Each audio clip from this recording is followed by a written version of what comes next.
ایک بزرگ تھے، ان پر اللہ تعالیٰ کی نعمتیں تھیں تو وہ بہت ڈرتے تھے اپنے دل میں کہ ایسا تو نہیں کہ میرے عملوں کا اجر دنیا میں ہی دے دیا جائے اور آخرت میں پہنچوں تو کہہ دیا جائے کہ اذہبتم طیباتکم فی حیاتکم الدنیا واستمتعتم بہا۔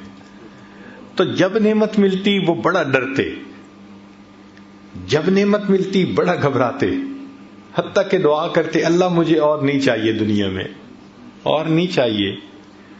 کئی مرتبہ دعا مانگی لیکن جتنا دعا مانگتے اتنا زیادہ ملتا، اتنا زیادہ ملتا۔ تو ایک مرتبہ یہ کہنے لگے اللہ جب میں آپ سے عرض کرتا ہوں کہ مجھے اور نہیں چاہیے، آپ مجھے کیوں نعمتوں سے نوازتے ہیں؟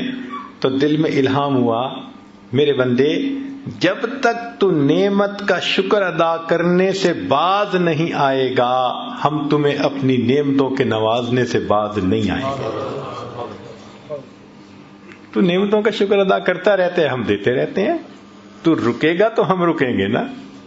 سبحان اللہ۔ تو یہ تو رسی ہمارے ہاتھ میں اللہ نے پکڑا دی، شکر ادا کرو، دیکھو نعمتیں کیسے بارش کی طرح تمہارے اوپر آتی ہیں۔ تو اللہ تعالی کی نعمتوں کا شکر ادا کرنا۔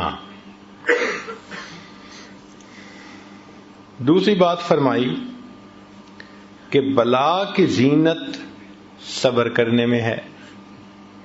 انسان کے اوپر مختلف حالات آتے ہیں، یہ زندگی خوشی اور غم سے مل کر بنی ہے، ایک ہی کام سب کو کرنا ہے، یعنی جینا ہے اور مرنا ہے۔ رہ گئی بات رنج و راحت کی، یہ فقط وقت کا گزرنا ہے۔ تو رنج و راحت یہ چلتا ہے زندگی بھر، کبھی یہ حال ہے کبھی وہ حال ہے۔ تو انسان کے اوپر اگر غم کا حال آ جائے، بلا آ جائے، تو بے صبری نہیں کرنی چاہیے، اس لیے کہ بے صبری کرنے سے وہ بلا ٹلتی تو ہے نہیں، جو ثواب ملنا ہوتا ہے بندہ اس ثواب سے بھی محروم کر دیا جاتا ہے۔ تو بلا کی زینت صبر کرنے میں ہے۔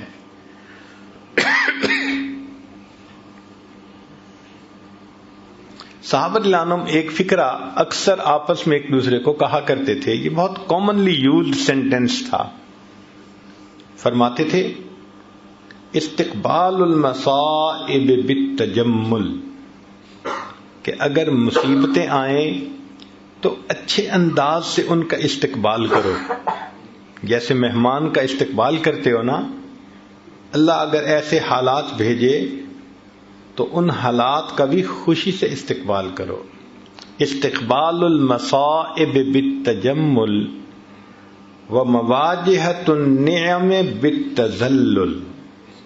اور اللہ تعالیٰ اگر نعمتوں سے نوازے تو عاجزی سے ان نعمتوں کا استقبال کر۔ استقبال المصائب بالتجمل ومواجہۃ النعم بالتذلل۔ جب اللہ نعمتیں عطا کرے تو عاجزی اختیار کریں، اللہ بلا بھیجے تو اس کے اوپر اچھے انداز سے اس کا استقبال کریں۔ کیوں کہ یہ مصیبتیں آتی ہیں بسا اوقات ہمارے لیے فائدے مند بن کر۔ وہ کیسے؟ کہ انسان غافل ہو جاتا ہے، بھول جاتا ہے اپنے پروردگار کو، اللہ کے در سے دور چلا جاتا ہے، اور اللہ رب العزت نہیں چاہتے کہ میرے بندے مجھ سے دور جائیں، تو اللہ تعالیٰ پھر اس کی طرف پریشانیاں بھیجتے ہیں، مصیبتیں بھیجتے ہیں۔ جب پریشانی آتی ہے، مصیبت آتی ہے تو خدا یاد آتا ہے، پھر خدا کے گھر آتے ہیں۔ کاروبار میں اونچ نیچ ہو جائے، جو 5 نمازیں بھی نہیں پڑھتا تھا وہ اب بیٹھا ہوا تہجد بھی پڑھ رہا ہے، وہ اب تسبیح بھی کر رہا ہے، اور جی کاروبار میں کچھ پرابلم ہو گیا۔ تو مصیبتوں اور پریشانیوں میں آ کے انسان اللہ کی طرف رجوع کرتا ہے، تو اللہ تعالیٰ بس اوقات پریشانیاں بھیجتے ہیں بندے کو اپنے در کی طرف متوجہ کرنے کے لیے۔ پاک ہے وہ پروردگار، ذرا توجہ سے بات سنیے گا، پاک ہے وہ پروردگار جو اپنے غافل بندوں کو پریشانیوں کی رسیوں میں جکڑ جکڑ کر اپنے در کی طرف واپس کھینچ رہا ہوتا ہے۔ یاد رکھیں، خوشیاں سلاتی ہیں اور غم جگاتے ہیں۔ خوشیاں سلاتی ہیں اور اگر یہ غم نہ ہوتے، پتہ نہیں ہم کس حال میں ہوتے۔ تو اللہ تعالیٰ یہ حالات چھوٹے موٹے بھیجتے رہتے ہیں کہ بندے ذرا متوجہ رہیں، غفلت میں نہ جانے پائیں۔ اس لیے اللہ والوں کا یہ دستور ہے کہ غم کے حال میں وہ زیادہ خوش ہوتے ہیں، نعمت کے حال میں ڈرتے گھبراتے ہیں۔ غم میں زیادہ خوش ہوتے ہیں۔ اس لیے کسی نے عجیب بات کہی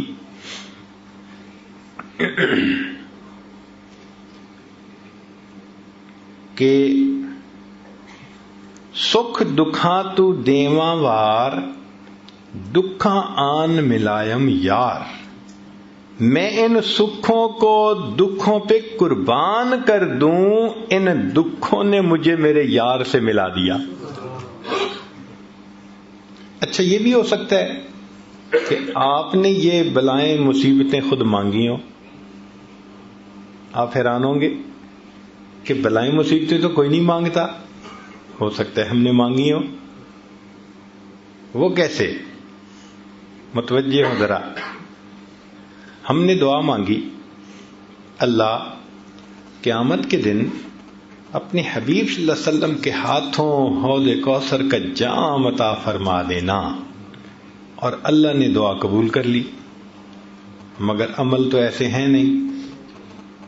دعا قبول ہو گئی تو کیسے ملے گا وہ جام؟ تو پھر اللہ تعالیٰ ایسے بندے کی طرف کچھ چھوٹی پریشانیاں، کچھ مصیبتیں، کچھ حالات بھیج دیتے ہیں۔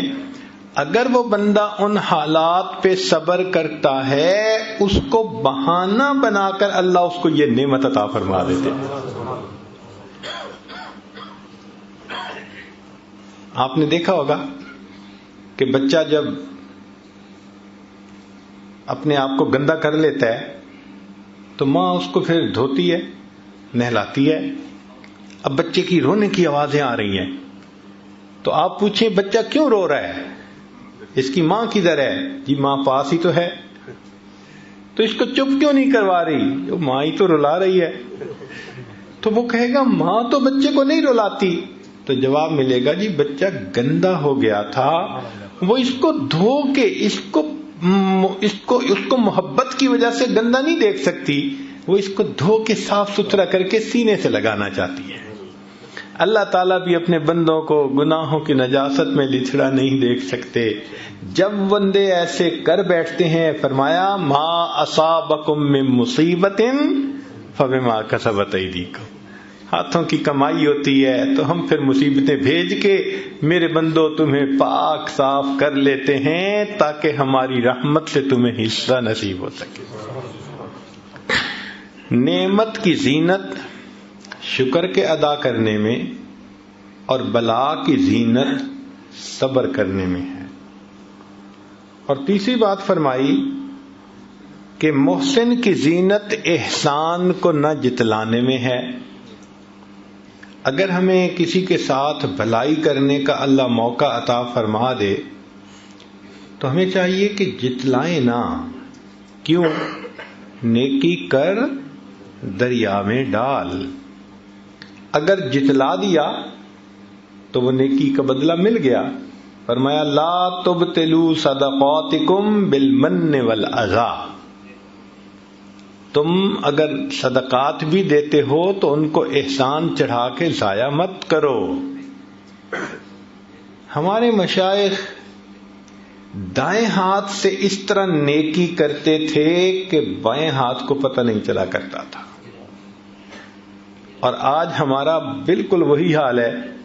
ہم دائیں ہاتھ سے اس طرح گناہ کرتے ہیں کہ بائیں ہاتھ کو پتہ نہیں چلنے دیتے۔ تو جس طرح ہم گناہوں کو چھپا لیتے ہیں، ہمارے مشائخ نیکیاں کر کے ان کو اس طرح چھپا لیا کرتے تھے۔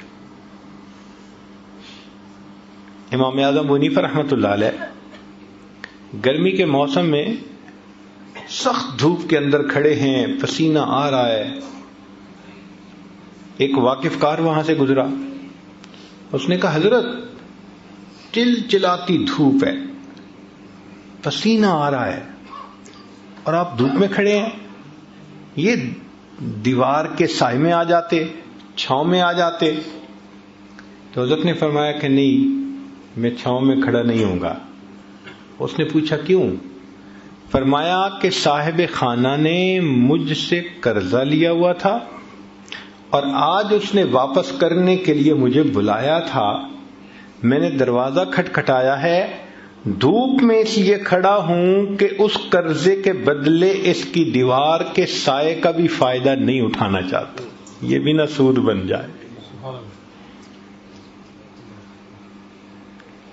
چنانچہ سلف صالحین اگر کسی کا بھلا کرنا چاہتے تھے، خدمت کرنا چاہتے تھے، تو رات کو ان کے دروازے کھول کے جو سامان ہوتا تھا ان کے گھر کے اندر ڈال کے اور اوپر پیغام دے دیتے تھے کہ یہ تمہارے لیے فلاں ہے. اور اس لیے ایسا کرتے تھے کہ یہ بھی پتہ نہ چلے کہ ہمارے ساتھ یہ بھلا کس بندے نے کیا ہے. چنانچہ سیدنا صدیق اکبر عنہ کا زمانہ خلافت ہے. عجیب واقعہ ہے. عمر عنہ ملنے کے لیے آئے تو دیکھا کہ وہاں پر ایک کاغذ پڑا ہوا ہے، جو بھی چمڑے کی کوئی چیز تھی، اور اس پر لوگوں کے نام لکھے ہوئے ہیں جو سینئر سٹیزن تھے، زیادہ بوڑھے تھے یا معذور لوگ تھے، ہینڈی کیپ تھے، اور ان کو خدمت کی ضرورت تھی. اور جس نے ان کی خدمت ذمے لی ان کا بھی نام آگے لکھا ہوا تھا. اس کی خدمت اس نے ذمے لے لی، اس کی اس نے لے لی، اس کی اس نے. ایک جگہ ایک بڑھیا کا نام لکھا ہوا تھا، آگے جگہ خالی تھی. تو عمر عنہ نے اس بڑھیا کا نام بھی نوٹ کر لیا اور اس کا گلی، مکان، ایڈریس بھی نوٹ کر لیا اور کہا کہ بھائی اس کی خدمت میں کروں گا. اب بوڑھی عورت کی کیا خدمت کرنی ہوتی تھی کہ اس کے گھر میں جاتے تھے، جھاڑو دے دیتے تھے، برتن دھو دیتے تھے، باہر سے پانی بھر کے اس کو گھر میں پہنچا دیتے تھے. ان کاموں کے ہونے سے اس بڑھیا کو آسانی ہو جاتی تھی، وہ پردے میں رہ کے زندگی گزارے. عمر عنہ نے فجر کی نماز پڑھی، بڑھیا کا دروازہ کھٹکھٹایا، پوچھا کون؟ اماں میں خدمت کے لیے حاضر ہوا ہوں. اس نے بھائی خدمت کرنے والا تو کوئی آیا تھا، وہ خدمت کر کے چلا گیا. اچھا ٹھیک ہے. اگلے دن فجر کی بجائے تہجد پڑھ کے آئے، دروازہ کھٹکھٹایا. اس نے پوچھا کون؟ اماں خدمت کرنے کے لیے آئے. بھائی خدمت کرنے والا تو آیا تھا، کر کے چلا گیا. اماں وہ کون تھا؟ نہ میں نے کبھی نام پوچھا، نہ اس نے کبھی نام بتایا. اماں اس کا قد کاٹ کیسا تھا، شکل کیسی تھی؟ بھائی وہ جب آتا تھا تو دروازے سے کہتا ہے پردہ کر لو، میں کمرے میں چلی جاتی ہوں. وہ سارے کام کر کے جاتے ہوئے بتا دیتا ہے جی پردہ ختم ہو گیا، دروازہ بند کر کے چلا جاتا ہے. آج تک میں نے اس کی شکل بھی نہیں دیکھی. عمر عنہ بڑے حیران ہوئے، یہ کون جواں مرد ہے، خدمت بھی کرتا ہے تو ایسے کہ پتہ بھی نہیں چلنے دیتا، اور تہجد کے وقت خدمت ہو چکی. وہ بھی عمر بن الخطاب تھے. اب اگلے دن عشاء کی نماز پڑھ کے وہ آئے اور بڑھیا کے گھر کے قریب کسی جگہ اوٹ میں بیٹھ گئے کہ میں دیکھتا ہوں کون آتا ہے. فرماتے ہیں کہ جب رات گہری ہو گئی، پن ڈراپ سائلنس، ہاتھ بھی بندے کو نہیں دکھائی دیتا تھا، اتنا اندھیرا ہو گیا. اس وقت میں نے دیکھا کہ ایک آدمی آہستہ آہستہ چلتا ہوا اس بڑھیا کے گھر کے دروازے کے قریب پہنچ رہا ہے. تو میں اٹھا اور میں نے پوچھا من انتا، تو کون ہے؟ تو جواب میں امیر المومنین سیدنا صدیق اکبر عنہ کی آواز آئی، میں ابو بکر ہوں. میں نے کہا امیر المومنین؟ رات میں اس اندھیرے میں اس بڑھیا کی خدمت کرنے کے لیے آپ کہتے ہیں کہ میں نے جب نوٹ کیا تو ان کے پاؤں میں جوتے نہیں تھے، ننگے پاؤں تھے. تو میں نے پوچھا کہ امیر المومنین آپ کے پاس جوتے ہیں نہیں یا آپ گھر اتار کے آئے؟